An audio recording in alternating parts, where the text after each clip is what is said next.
ተንሥአ እሙታን በዐቢይ ኃይል ወሥልጣን አሰሮ ለሰይጣን አግዓዞ ለአዳም ሰላም እምይእዜሰ ኮነ ፍስሐ ወሰላም።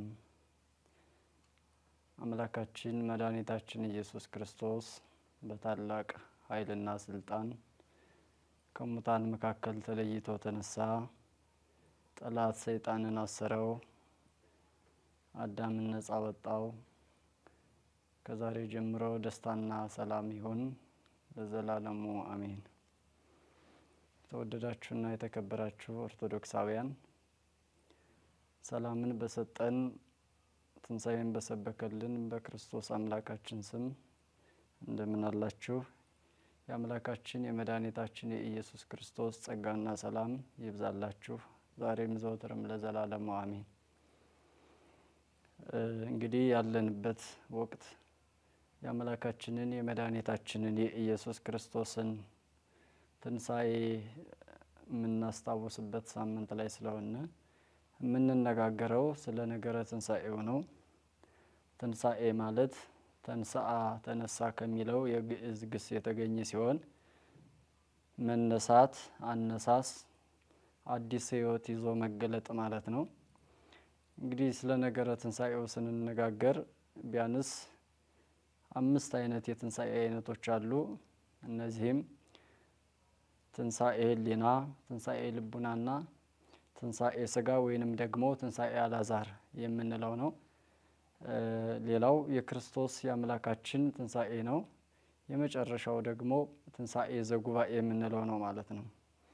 እንግዲህ አምላካችን መድኃኒታችን ኢየሱስ ክርስቶስ የሰው ልጅ በአርአያውና በአምሳሉ ከፈጠረ በኋላ ለእርሱ በሚመቸው መልኩ ገነትን አስተካክሎ ሰርቶ እንደ መላእክት እግዚአብሔርን እንዲያመሰግን በእግዚአብሔር ሕይወትነት፣ በእግዚአብሔር አምላክነት፣ በእግዚአብሔር አባትነት የእግዚአብሔርን አርአያና መልክ ይዞ እግዚአብሔርን ቅዱስ ቅዱስ ብለው ከሚያመሰግኑ ከመላእክቱ እንዳንዱ አድርጎ እንዲያመሰግን አድርጎ ከፈጠረው በኋላ በራሱ ምኞትና ፍላጎት ዕፀ በለስን በልቶ ወደ ምድረ ፋይድ ከወረደ በኋላ ክርስቶስ አምላካችን በአጭር ቁመት በጠባብ ደረት ተገልጦ አዳምን መስሎ በዚህ ምድር 3 ዓመት ከ3 ወር ወንጌልን ካስተማረ በኋላ በክፉዎች አይሁድና ምኞት ፍላጎት ተይዞ ተሰቅሏል ማለት ነው። ስለዚህ ትንሣኤ የምንለው አምላካችን መድኃኒታችን ኢየሱስ ክርስቶስ ካልጠፉት ከ99 በጎች አንዱ የጠፋውን አዳምን ሊፈልግ የመጣው ክርስቶስ እርሱን ነው እንግዲህ ትንሣኤ ብለን የምንገልጠው። ትንሣኤያችን ወይንም ደግሞ የትንሣኤያችን በኩር የሆነው አምላካችን መድኃኒታችን ኢየሱስ ክርስቶስ ነው ማለት ነው። ስለዚህ አምላካችን ኢየሱስ ክርስቶስ ትንሣኤውን በዚህ ምድር ገልጦ ለቅዱሳን አባቶቻችን በሚገባውና በሚፈለግበት ቦታ ገልጦ ታይቷል ማለት ነው። ትንሣኤ ስንል ቅድም እንደ መግቢያ አድርገን እንደተነጋገር ነው ብዙ አይነት ትንሣኤዎች አሉ። ከነዚህም ትንሣኤዎች መካከል የአምላካችን የመድኃኒታችን የኢየሱስ ክርስቶስ ትንሣኤ ልዩ ነው ማለት ነው። ለምሳሌ ትንሣኤ ሕሊናን ስናይ ትንሣኤ ሕሊና ማለት ተዘክሮተ እግዚአብሔር ነው። እግዚአብሔርን ማሰብ አንድ አምላክ በሶስትነት በአንድነት ሲሰለስ ሲቀደስ ይኖራል ብሎ ማምለክ እርሱ መነሳሳት በሐሳብ በሕሊና መነሳሳት ትንሣኤ ሕሊና ይባላል ማለት ነው። ሌላው ትንሣኤ ልቡና ነው። አርምሞ ተደሞ ይባላል። ማድነቅ የእግዚአብሔርን ስራ እግዚአብሔር አምላካችን ለኛ ለሰዎች ሲል ያደረገውን አምላካዊ ግብር እያሰቡ ማድነቅ ነው። ሌላኛው ትንሣኤ ሥጋ የሚባለው ብዙ በኦሪት መጻሕፍትም እንደተገለጠው ለምሳሌ ሊቀ ነቢያት ሙሴ ይመራው የነበረው ሕዝብ ወይንም ደግሞ የእግዚአብሔር ቅዱስ ነቢዩ ኤልያስ፣ ኤልሳ እነዚህ ነቢያት ትንሣኤ ሥጋ የሚባሉትን ወይንም ደግሞ የሞቱ ሰዎችን እያስነሱ በዚህ ምድር አሳይተውናል። እሱ ትንሣኤ ሥጋ የሚባለው ነው። በሐዲስ ኪዳንም አምላካችን መድኃኒታችን ኢየሱስ ክርስቶስ በዮሐንስ ወንጌል ምዕራፍ 11 ጀምረን ስንመለከት አልዓዛር የሚባለውን የማርያም መግደላዊትንና የማርታን ወንድም አልዓዛርን አስነስቶ አሳይቶናል። እነዚህ ትንሳኤ ሥጋ ይባላሉ ማለት ነው። ትንሳኤ ሥጋ የሚባሉት እነዚህ ናቸው። ምክንያቱም እነዚህ ትንሳኤ ሥጋዎች የሚባሉት ዳግም ከሞቱ በኋላ እንደገና ደግሞ አዲስ ትንሳኤ የሚፈልጉ ናቸው። በትንሳኤ ዘጉባኤ ጊዜ አምላካችን ክርስቶስ ቅዱስ ዳዊት እንደነገረን እግዚአብሔር ሰጋሃደ ይመጽእ፣ እግዚአብሔር ግልጥ ሆኖ ይመጣል። እሳት ይነድድ ቅድሜሁ፣ እሳት በፊቱ እየነደደ ግልጥ ሆኖ ይመጣል። ወአምላክነ ኢያረምም፣ አምላካችን መጥቶ ዝም አይልም ይፈርዳል ብሎ እንደነገረን ልበ አምላክ ቅዱስ ዳዊት እግዚአብሔር ግልጥ ሆኖ በሚመጣበት ጊዜ እንደገና ትንሳኤን የሚፈልጉ ናቸው ማለት ነው። የአምላካችን የመድኃኒታችን የኢየሱስ ክርስቶስ ትንሳኤ ግን እንደዚህ አይደለም። ስለዚህ ትንሳኤ የምንለው በዋናነት የአምላካችን የመድኃኒታችን የኢየሱስ ክርስቶስን ለእኛ ቤዛ የሆነውን ሕይወት የሆነውን ከሞት አገር ከጠላት አሰራር ነፃ ያወጣንን በትንሳኤው ትንሳኤያችንን ያወጀልን የአምላካችን የኢየሱስ ክርስቶስን ትንሳኤ የምናስታውስበት ትንሳኤ ይባላል ማለት ነው። ሌላው የኢየሱስ ክርስቶስ ትንሳኤ ከሌሎች ትንሳኤ በምን ይለያል ነው? ለስም አጠራሩ ክብርና ምስጋና ይሁንና አምላካችን መድኃኒታችን ኢየሱስ ክርስቶስ በራሱ ፈቃድ ከሰማይ ወረደ። በኋላም በራሱ ፈቃድ ቅዱስ አትናቴዎስ እንደሚነግረን ሞተ በፈቃዱ ወተቀብረ በስምረቱ፣ በራሱ ፈቃድ በአባቱ ፈቃድ በመንፈስ ቅዱስ ፈቃድ ወደዚህ ምድር ወረደ። በኋላም ደግሞ በራሱ በመንፈስ ቅዱስ በአብ ፈቃድ ወደ መቃብር ወረደ። በኃይሉ በስልጣኑ ሌላ አስነሽ ሳይኖር በራሱ ስልጣን ተነስቷል ማለት ነው። የሌሎች ትንሳኤ ስናይ ቅድም እንደተነጋገር ነው አስነሽ የሚሹ ትንሳኤዎች ናቸው እነዚያ። ለምሳሌ አምላካዊ ግብራት ይባላሉ። በዚህ በቅዱስ መጽሐፍ እንደሚነግረን በኦሪቱ ኤልያስ ሙት አንስቷል፣ ኤልሳ ሙት አስነስተዋል። በሐዲስ ኪዳን አምላካችን መድኃኒታችን ኢየሱስ ክርስቶስም ሙት አስነስቷል። ለምሳሌ በናይን ከተማ መድኃኔ ዓለም ኢየሱስ ክርስቶስ የአንዲት ድሃ የመበለት ልጅ ሞቶ በቃሬዛ ላይ አድርገው ሲመጡ ተመልክቶ ለከ እብለከ ተንስ ወሬዛ፣ አንተ ጎበዝ ሆይ ተነስ እልሃለሁ ብሎ አምላካችን መድኃኒታችን ኢየሱስ ክርስቶስ ያንን የድሃ የመበለት ልጅ በቃሉ በመናገር ብቻ እንዳስነሳው እንመለከታለን። ይሄ አምላካዊ ግብራት ይባላሉ። አምላካችን መድኃኒታችን ኢየሱስ ክርስቶስ እርሱ በፈቀደ ወይንም እርሱ ባደራቸው ሰዎች እየተገለጠ የሚነሱት ዳግም ትንሳኤ የሚሹ ሰዎች ትንሳኤ ይባላል። የአምላካችን የመድኃኒታችን የኢየሱስ ክርስቶስ ትንሳኤ ግን እንዲህ አይነት ትንሳኤ አይደለም። ምክንያቱም እርሱ በፈቃዱ ነው የሞተው። ወደዚህ ምድርም የመጣው በአባቱ በእርሱ ፈቃድ ነው። ለዚህም ነው ሶርያዊ ኤፍሬም ምን ይላል? እስመ በፈቃዱ ወበስምረት አቡሁ ወመንፈስ ቅዱስ መጽአ አዳነነ፣ በእርሱ ፈቃድ በአባቱ ፈቃድ በመንፈስ ቅዱስ ፈቃድ መጥቶ አዳነን ይላል። ስለዚህ የመጣው በራሱ ፈቃድ ነው። ሊሞት ተላልፎ ሊሰጥ በአይሁዳውያን እጅ ሊሰቀል በራሱ ፈቃድ ወደዚህ ምድር መጥቷል ማለት ነው። ስለዚህ በራሱ ፈቃድ ሞቷል። አስነሽ የሌለው ትንሳኤ በመሆኑ የኢየሱስ ክርስቶስ ትንሳኤ ከሌሎች ትንሳኤ ይለያል። እነዚያ ሰዎች አስነሽ ሌላ ኃይል ይፈልጋሉ። የኢየሱስ ክርስቶስ ትንሳኤ ግን አስነሽ የለውም። በራሱ ኃይል ነው የሚነሳው። በራሱ ስልጣን ነው የተነሳው። በራሱ ፈቃድ ነው የተነሳው። ስለዚህ የኢየሱስ ክርስቶስ ትንሳኤ ከሌሎች የሚለየው አንደኛ አስነሽ የማይሻ ተነሽ ስለሆነ ነው። በራሱ ስልጣን የሚነሳ ስለሆነ ነው። ለዚህም ነው ልበ አምላክ ቅዱስ ዳዊት በመዝሙር 77 ቁጥር 6 ላይ ወተንሥአ እግዚአብሔር ከመ ዘንቃም ነው። እግዚአብሔር እንቅልፍ ተኝቶ እንደቆየ ሰው ተነሳ እያለ ትንሳኤውን በእንቅልፍ መልኩ ይገልጠዋል ማለት ነው ቅዱስ ዳዊት።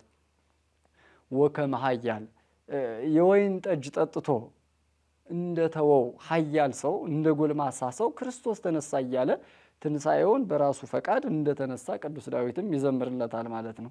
ስለዚህ አንደኛ አስነሽ የሌለው ተነሽ በመሆኑ የኢየሱስ ክርስቶስ ከሌሎች ትንሳኤዎች ይለያል። ሁለተኛው ዳግም ሞት የሌለበት ትንሳኤ በመሆኑ የኢየሱስ ክርስቶስ ትንሳኤ ከሌሎች ትንሳኤ ይለያል። እንደተናገሩት ቀደም አምላካችን መድኃኒታችን ኢየሱስ ክርስቶስ ሌሎች ቢነሱ በአምላካዊ ግብራት ቢነሱ ዳግም ሞት አለባቸው። በትንሳኤ ዘጉባኤ ጊዜ እንደገና ደግሞ ሞትን የሚፈልጉ ወይንም ደግሞ ሞተው እንደገና አምላክ ኢየሱስ ክርስቶስ ሲናገር በቃሉ ሲያዝዝ የሚነሱ ናቸው። የአምላካችን የመድኃኒታችን የኢየሱስ ክርስቶስ ትንሳኤ ግን ዳግም ሞት የለበትም። ምክንያቱም እርሱ አምላክ ስለሆነ እርሱ የሙታንም የሕያዋንም አምላክ ስለሆነ ለዚህም ነው ቅዱስ ጳውሎስ እንዲህ ብሎ መሰ ሐየውነ ለክርስቶስ ናዩ በሕይወት ብንኖርም ለክርስቶስ ነው ወእመኒ ሞትነ ለክርስቶስ መሞት ብንሞትም በሕይወት ውስጥም ብንኖር በሞትም ውስጥ ብንሆን የክርስቶስ ነን ይላል። በሞትም በሕይወትም ላይ ስልጣን ያለው አምላካችን ክርስቶስ እንደሆነ ይናገራል ማለት ነው። ሌላው አምላካችን መድኃኒታችን ኢየሱስ ክርስቶስ እርሱ እንደተናገረ ነፍሴን ከስጋዬ ልለያትም ላዋሃዳትም ስልጣን አለኝ ብሎ ራሱ ስለ እርሱ ይናገራል። ምክንያቱም በራሱ ስልጣን ላይ ነፍሱን ለመለየት እንደገና ደግሞ ከሞተም በኋላ ነፍሱን አዋሃዶ ለመነሳት ስልጣን ያለው ኃይል ያለው እርሱ እንደሆነ ራሱ አምላካችን መድኃኒታችን ኢየሱስ ክርስቶስ ተናግሯል ማለት ነው። ስለዚህ የአምላካችን የመድኃኒታችን የኢየሱስ ክርስቶስ ትንሣኤ ከሌሎች በምን ይለያል ካልነ አንደኛ ሌላ ኃይል አስነሽ የማይሻ ትንሣኤ በመሆኑ፣ ሁለተኛ ደግሞ ዳግም ሞት የሌለበት ትንሣኤ በመሆኑ የአምላካችን የመድኃኒታችን የኢየሱስ ክርስቶስ ትንሣኤ ከሌሎች ትንሣኤ ይለያል። ሌላውና ሶስተኛው የኢየሱስ ክርስቶስን ትንሣኤ አራቱ ወንጌላውያን በምን አይነት እይታ አይተውታል ነው። አሁን ስለ ኢየሱስ ክርስቶስ አራቱ ወንጌላውያንም የራሳቸውን ሐሳብ አስቀምጠዋል። ለምሳሌ ቅዱስ ማቴዎስ በማቴዎስ ወንጌል ምዕራፍ 28 ቁጥር 1፣ ቅዱስ ማርቆስ በ16ኛው ምዕራፍ ቁጥር 1፣ ሉቃስ በ24ኛው ምዕራፍ ቁጥር 1፣ ዮሐንስ በ20ኛው ምዕራፍ ቁጥር 1 ላይ የየራሳቸውን መላምት አስቀምጠዋል። ምናልባት ቅዱስ ዮሐንስ ለማርያም መግደላዊት ኢየሱስ ክርስቶስ ከተነሳ በኋላ ለእርሷ እንደተገለጠ ይጽፋል። ቅዱስ ማቴዎስ እንዲህ ብሎ የገለጠውን ደግሞ ቅዱስ ዮሐንስ ደግሞ ተቀብሎ እንደገና አሁንም የራሱን ፍላጎት ይጽፋል። ቅዱስ ሉቃስም የራሱን ሐሳብ ይጽፋል። ማርቆስም የራሱን ሐሳብ ይጽፋል ማለት ነው።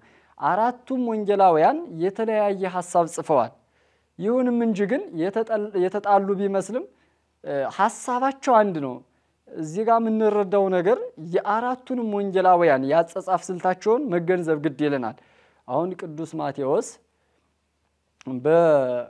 በመጨረሻው ሌሊት ጠዋት በሆነ ጊዜ ማርያምና ሌሎችም ሴቶች ወደ መቃብር ሄደው የኢየሱስ ክርስቶስን ስጋ ሽቶ ለመቀባት እንደሄዱ ይጽፋል። ከዚህ በኋላ የእግዚአብሔር መልአክ ተገልጦ እናንተ ሴቶች ምን ትፈልጋላችሁ? ኢየሱስን እንደምትፈልጉ አውቃለሁ፣ ነገር ግን ተነስቷል፣ ከዚህ የለም እያለ ይነግራቸዋል። ሁሉም ሐዋርያት ይህንን ነገር ስለ ነገረ ትንሣኤው ጽፈዋል። አሁን መጀመሪያ ኢየሱስ ክርስቶስ የተገለጠው ቅዱስ ዮሐንስ ወንጌላዊው በምዕራፍ 20 ቁጥር 1 ላይ እንደመዘገበልን ለማርያም መግደላዊት ተገልጧል ኢየሱስ ክርስቶስ። አሁን ለማርያም መግደላዊት ቅዱስ ዮሐንስ ለይቶ ከአራቱ ወንጌላውያን ለማርያም መግደላዊት ብቻ እንደተገለጠ ይናገራል። ያ ማለት ጉዳይ ያላትን ሴት መጻፉ ነው። ማርያም መግደላዊት እንደምናውቀው 7 አጋንንትን ያወጣላት እጅግ ኢየሱስ ክርስቶስን በደንብ የምትወድ ፍቅሩ ያለባት የኢየሱስ ፍቅር ከልቧ ያለ ሴት ነበርችና ለማርያም መግደላዊት ሌሎች ሐዋርያት ተመልሰው ወደ ቤታቸው ሲሄዱ አይ የኢየሱስ ክርስቶስን ትንሣኤ በደንብ ሳላረጋግጥ አልሄድም ብላ ብቻዋን ከሐዋርያት ተለይታ በመቃብሩ ስር ቀረች ይላል። ከዚህ በኋላ እያለቀሰች እያለች የእግዚአብሔር መልአክ አንቺ ሴት ምን ያስለቅስሻል አላት። ጌታዬ የለም ወስደውታል አለች። ይህንን ብላ ዘወር ስትል አምላካችን መድኃኒታችን ኢየሱስ ክርስቶስ ተገለጠላትና አየችው። ነገር ግን መድኃኒታችን ኢየሱስ ክርስቶስ እርሱ እንደሆነ አላወቀችም ነበርና ምን ያስለቅስሻል ባላት ጊዜ ጌታዬ የለም አለች። ከዚህ በኋላ እርሱ እንደሆነ ተገለጠላት። ረቡኒ ያለችው መምህር ሆይ ያለችው። ከዚህ በኋላ ሂጂና ለወዳጆች ለደቀ መዛሙርት ንገሪያቸው፣ ተነስቷል በያቸው፣ የምስራች አብስሪ ብሎ መድኃኔ ዓለም ኢየሱስ ክርስቶስ ለማርያም መግደላዊት ይህንን ቃል አስተላልፎላታል ማለት ነው። ስለዚህ አራቱ ወንጌላውያን የገለጡት በተለያየ ሐሳብ የጻፉት የተለያየ ሐሳብም ቢሆን ግን ጉዳይ ያለውን ነው። ለምሳሌ ሉቃስ በኤማሁስ ለሚጓዙ መንገደኞች ኢየሱስ ክርስቶስ እንደተገለጸ ይጽፋል። ማርቆስ ለማርያም መግደላዊትና ለሌላይቱ ማርያም እንደተገለጸ ይጽፋል። አሁንም ደግሞ ሌላኛው ወንጌላዊ ለማርያም ብቻ እንደተገለጸ ይጽፋል ማለት ነው። ይሁንም እንጂ ሐሳባቸው ጉዳይ ያለበትን ነገር ጽፈዋል። ሁሉም አንዱ ወንጌላዊ ያልጠቀሰውን አንዱ ያልጠቀሰውን አንዱ እያረጉ ሁሉም ወንጌላውያን የተለያየ ሐሳብ ጽፈዋል ማለት ነው። ቢሆንም ግን ቅሉ ሐሳቡ አንድ ስለሆነ ለእመቤታችን ለቅድስት ድንግል ማርያም እንዲያውም ቅዱስ ያሬድ በዝማሬው ምንድነው የሚለው አብርሂ አብርሂ ጽዮን ድንግል ወላዲት አምላክ እያለ ለእመቤታችን አብርሂ አብርሂ ጽዮን ማርያም መግደላዊት እያለ በተራ አስቀምጧቸዋል ማለት ነው። ኢየሱስ ክርስቶስ ለመጀመሪያ ጊዜ ሲነሳ በመቃብሩ ከተነሳ በኋላ የተገለጠላት ለእናቱ ለቅድስት ድንግል ማርያም በኋላ ደግሞ እንዲያውም በዕለተ ዓርብ ሲሰቀል ራሱ በመጨረሻ ያያት እናቱን ቅድስተ ቅዱሳን ንጽሕተ ንጹሐን ድንግል ማርያምን ከሚወደው ሐዋርያ ከቅዱስ ዮሐንስ ጋር ቆሞ አንድ ላይ ቆማ አይቷታል። ሲነሳም የተገለጠላት ሲወለድም በበረት ለእናቱ ለቅድስተ ቅዱሳን ለንጽሕተ ንጹሐን ለድንግል ማርያም ነው ማለት ነው። ለዚህም ነው ቅዱስ ዳዊት ዛቲ እቲ ምዕራፍ የዓለም እርሷ ለዘላለም ማረፊያ አይነት ብሎ በክርስቶስ ተገብቶ ቅዱስ ዳዊት ይዘምራል ማለት ነው። የዘላለም የአይኑ ማረፊያ ናት ድንግል ማርያም ማለት ነው። ወንጌላውያን በዚህ መልኩ የኢየሱስ ክርስቶስን ትንሣኤ ገልጠውታል ጽፈውታል ማለት ነው። ሌላው የኢየሱስ ክርስቶስ የመነሳቱ ነገር በብዙ የክርስቲያኖች ሕይወት ላይ ጥያቄ ይፈጥራል። ለምሳሌ መድኃኒታችን ኢየሱስ ክርስቶስ 3 መዓልት 3 ሌሊት በከርሰ መቃብር አደረ እንላለን። አሁን ይሄ 3 መዓልት 3 ሌሊት በከርሰ መቃብር እንዴት አደረ ብለን ለማየት ስንሞክር መድኃኒታችን ኢየሱስ ክርስቶስ ሐሙስ ተያዘ፣ ዓርብ 6 ሰዓት ተሰቀለ፣ 9 ሰዓት ነፍሱን ከስጋው በራሱ ስልጣን ለየ፣ 11 ሰዓት ዮሴፍና ኒቆዲሞስ በፍትሐ ገንዘው ወደ መቃብር ቀብረውታል ማለት ነው። በመቃብር ቀብረውታል። አሁን ይሄ እንዴት ነው ዓርብ ተቀብሮ 3 መዓልት 3 ሌሊት ወይንም ደግሞ 72 ሰዓት የሚመጣው የሚሉ ብዙ ክርስቲያኖች አሉ። ይህንን ስናይ የክርስትናችን የመጻፋችን ነገር እንደሚያስረዳን ከሆነ ወይንም ደግሞ አባቶቻችን ሊቃውንት እንዳስቀመጡት መድኃኔ ዓለም ኢየሱስ ክርስቶስ የተነሳው 3 መዓልት 3 ሌሊት በከርሰ መቃብር ካደረ በኋላ ነው። ዝቅ ብሎ በ2 ከፍ ብሎ በ4 ትንሣኤውን ያላደረገው ስለምንድን ነው ካልነ ትንቢቱ ይፈጸም ዘንድ ነው። ለምሳሌ በትንቢተ ዮናስ ምዕራፍ 2 ቁጥር 1 ጀምረን ስናይ ነቢየ እግዚአብሔር ዮናስ በከርሰ አንበሪ ወይንም ደግሞ በአሳ አንበሪ ሆድ 3 መዓልት 3 ሌሊት አድሯል። ይሄም ዮናስ የክርስቶስ ምሳሌ ነው። አሳ አንበሪ የመቃብር ምሳሌ ነው። ትንቢቱ ይፈጸም ዘንድ ክርስቶስ አምላካችን 3 መዓልት 3 ሌሊት በከርሰ መቃብር አድሯል ማለት ነው። ስለዚህ ይህንን ስንቆጥረው እንዴት ነው ክርስቶስ አምላካችን 3 መዓልትና 3 ሌሊት በከርሰ መቃብር የቆየው ካልነ እንደ ኢትዮጵያን አቆጣጠር ለምሳሌ እኛ ስንቆጥር ከጧቱ 1 ሰዓት እስከ ምሽቱ 12 ሰዓት 1 መዓልት እንላለን። ሌሊቱን ደግሞ 1 ሰዓት እስከ ጧቱ 1 ሰዓት ያለውን ቆጥረን ሁለቱን መዓልቱና ሌሊቱን ደምረን 12 ሰዓት እንላለን ማለት ነው። 12 ሰዓት እንላለን። ስለዚህ ሁለቱን ደምረን አንድ ላይ 24 ሰዓት እናገኛለን። 24 ሰዓት። ነገር ግን ነገረ ትንሣኤው እንዲህ አይደለም። ነገረ ትንሣኤውን አቆጣጥሩን ስንመለከት በዕለተ ዓርብ 3 መልክ ተገልጦባታል። ዕለተ ዓርብ ከ3 ተከፍላለች። አንደኛው ዕለተ ዓርብ ክርስቶስ አምላካችን 6 ሰዓት ነው የተሰቀለ ብለናል። ከ1 ሰዓት ክርስቶስ አምላካችን እስከ ተሰቀለበት እስከ 6 ሰዓት ያለው መዓልት ወይንም ቀን ተብሎ ይገለጣል። ከ6 ሰዓት እስከ 9 ሰዓት ያለው ደግሞ ነፍሱን ከስጋው የተለየችበትን ሰዓት ደግሞ ሌሊት ብለን እንገልጠዋለን። 1 መዓልት 1 ሌሊት። እንደገና ከ9 ሰዓት እስከ 12 ሰዓት ያለውን ደግሞ መዓልት ወይንም ቀን ብለን እንገልጠዋለን። ስለዚህ 3 አይነት መልክ በዕለተ ዓርብ ታይቷል ማለት ነው። ከ1 ሰዓት እስከ 6 ሰዓት መዓልት፣ ከ6 ሰዓት እስከ 9 ሰዓት ሌሊት ጨለማ ሆኗል ማለት ነው። ወይንም ደግሞ ከ6 ሰዓት እስከ 9 ሰዓት ያለው ጨለማ የሆነው ምናልባት ጨለማ ብለን ስንገልጥ እግዚአብሔር አምላካችን ራሱ የጨለማም የብርሃንም አምላክ መሆኑ ይታወቅ ዘንድ እርሱ ራቁቱን ሲሰቀል ቀኑ ጨልሟል። ይሄ አምላካዊ ታምራት ይባላል። በእርሱ በፈቃዱ የጨለመ ነው ማለት ነው። ስለዚህ ከ1 ሰዓት እስከ 6 ሰዓት መዓልት ቀን ይባላል። ከ6 ሰዓት እስከ 9 ሰዓት ሌሊት ሆኗል። የቁጥር ነገር ስለሆነ በደንብ አስተውለን መረዳት አለብን። ከ6 ሰዓት እስከ 9 ሰዓት ሌሊት ሆኗል። ከ9 ሰዓት እስከ 12 ሰዓት መዓልት ሆኗል እንደገና ቀን ሆኗል ማለት ነው። ስለዚህ ዓርብ 2 መዓልት ወይንም 2 ቀን 1 ሌሊት እናገኛለን። ስንሻገር ቅዳሜ 1 መዓልት 1 ሌሊት አለ። ስለዚህ ከዚህ 2 ቀን አለን። የቅዳሜውን ቀን ስንወስድ 3 ይሆናል። ዓርብ 1 ሌሊት አለን። የቅዳሜውን ሌሊት ስንወስድ 2 ሌሊት ይሆናል። እሁድ ክርስቶስ በ6 ሰዓት ተነሳ ብለናል። ክርስቶስ እስከተነሳበት ያለውን ሌሊቱን ስንወስድ እሁድን ደግሞ 3 መዓልት 3 ሌሊት ይሆናል ማለት ነው። 3 መዓልት 3 ሌሊት የሚለው በዚህ መልኩ ነው። ወይንም ደግሞ በሌላ መልኩ ስንረዳው በዕብራውያን አቆጣጠር አምላካችን መድኃኒታችን ኢየሱስ ክርስቶስ ዕብራውያን የሚቆጥሩት ሐሙስ 11 ሰዓት በዕብራውያን አቆጣጠር ማለት ነው። እነርሱ የሚቆጥሩት በእኛ 11 ሲሆን እነርሱ 1 ይላሉ ማለት ነው። ሐሙስ 11 ሰዓት 1 ይላሉ። ከሐሙስ 11 ሰዓት እስከ ዓርብ 11 ሰዓት ያለው 1 ቀን 1 ሌሊት ይባላል። ከዓርብ እስከ ቅዳሜ 11 ያለው ደግሞ አሁንም 1 መዓልት 1 ሌሊት ይባላል። ክርስቶስ ከተነሳበት ያለው ተቆጥሮ 3 መዓልት 3 ሌሊት ይሆናል ማለት ነው።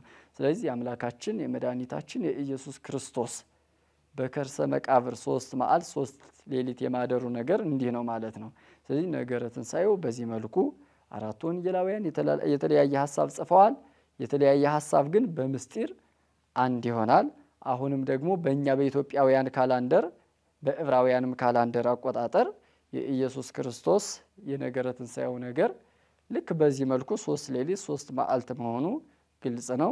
ሌላው አምላካችን መድኃኒታችን ኢየሱስ ክርስቶስ ትንሣኤውን በራሱ ስልጣን እንዳደረገ ሌላ አስነሽ እንደሌለው ዳግም ሞት የሌለበት ትንሣኤ መሆኑን አይተናል ማለት ነው። ስለዚህ አሁን ይህንን ትንሣኤውን ስናይ ከራሳችን ሕይወት ጋር በፍቅር መነሳት አምላካችን እንደተነሳ ሰላምን እንደሰበከልን ከኛ የሚጠበቀው ፍቅር የሌለን ሰዎች በፍቅር መነሳት፣ ስጋው ደሙን በመቀበል መነሳት፣ በንስሐ መነሳት። ትንሣኤ የምንለው እኒህን ነገሮች ሁሉ ነው። ንስሐ ራሱ መነሳት ነው። ከኃጢአት ተለይቶ በጽድቅ መነሳት ነው። ከሞት ሕይወት ወጥቶ ወደ ዘላለም ሕይወት ለመምጣት የትንሣኤ ወይንም ደግሞ የትንሣኤ መንገዱ ከምንላቸው መካከል አንዱ ንስሐ ስለሆነ በእነዚህ መልኩ እንድንነሳ አምላካችን መድኃኒታችን ኢየሱስ ክርስቶስ በኃይሉ በስልጣኑ በፈቃዱ ይፍቀድልን። ይቆየን።